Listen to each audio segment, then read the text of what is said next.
तो मैं ओगढ़ कालूराम। सर्वप्रथम मैं आपको मेरा एड्रेस बता देता हूँ। आप सभी भगत कैसे हैं?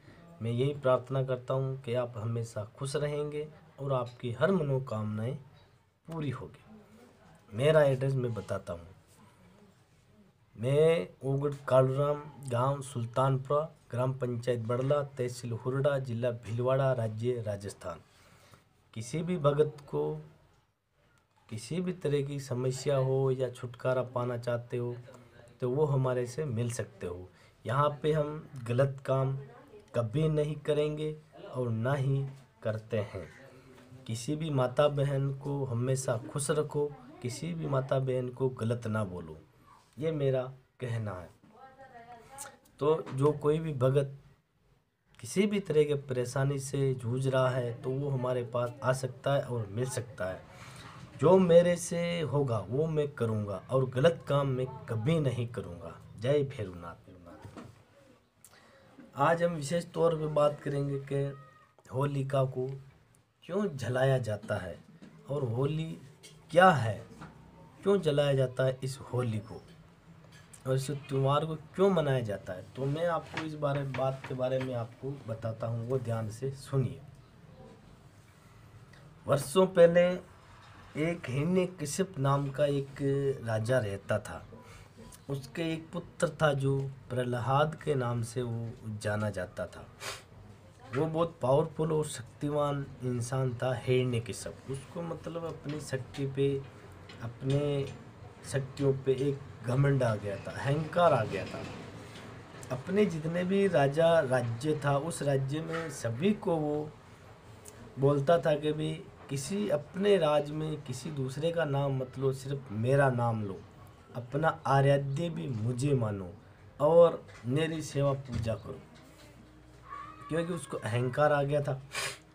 क्योंकि जब आगे क्या बोलते हैं कि भाई विनाश काले विपरीत बुद्धि, जब आदमी का विनाश आता है तो वो हर किसी के साथ गलत करता है, उसको गालियाँ देता है या कुछ भी करता है मार, क्योंकि उसका विनाश समीप आ रहा है। तो उस समय जो उसका बच्चा बेटा प्रहलाद था वो क्या कि अपनी ईश्वर की भक्ति में बहुत मस्त रहता था। उसकी बहन का नाम, हिरण्यकशिप की बहन का नाम था होलिका। होलिका को वरदान मिला हुआ था कि भी वो कभी अग्नि में नहीं जल सकती है। उसको एक ऐसा वरदान मिला हुआ था होलिका को, हिरण्यकशिप की बहन को।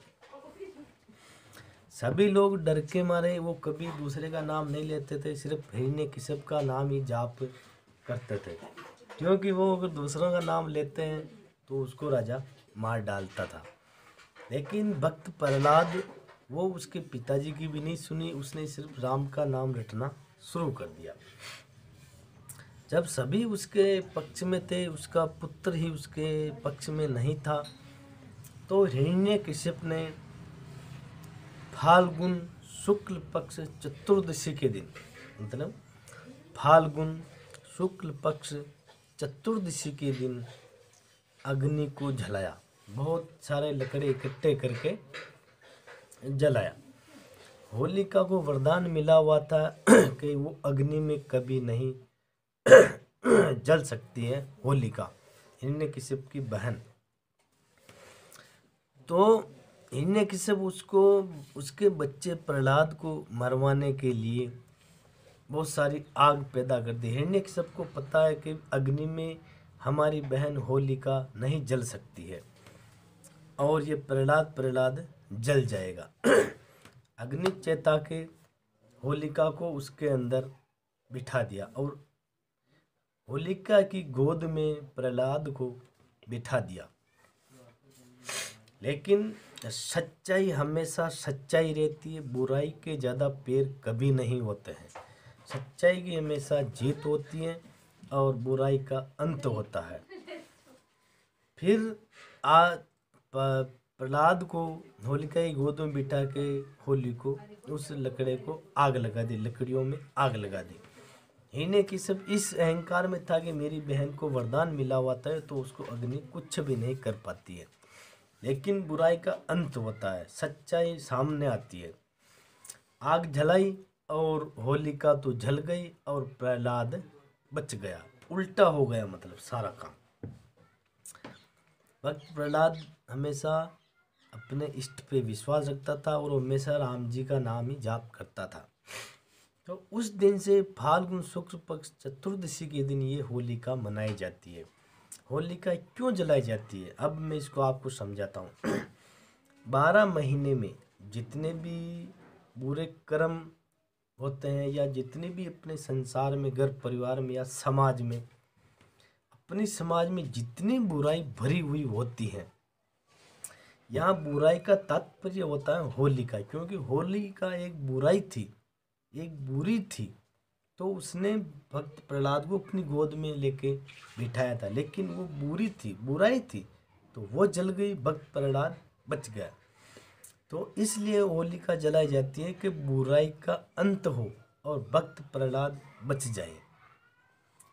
तो इसलिए ये जलाई जाती है कि जब होली जल जाती है तो उसके जो कांटे, आसपास कांटे लगाते हैं, वो तो जल जाती, वो होती है होलिका। मतलब बुराई सब अंत तक जल जाती है। जब वो फेड रहता है, जब वो एक लकड़ा रह जाता है, जो उसको बोलते हैं होलिका, वो लकड़ा जो रह जाता है उसको बोलते हैं प्रहलाद। तो यह है होली जलाने की एक परंपरा। मतलब समाज को बुराई से दूर करो, बुराई से मुक्त करो, इसलिए होलिका जलाई जाती है। जय भैरवनाथ।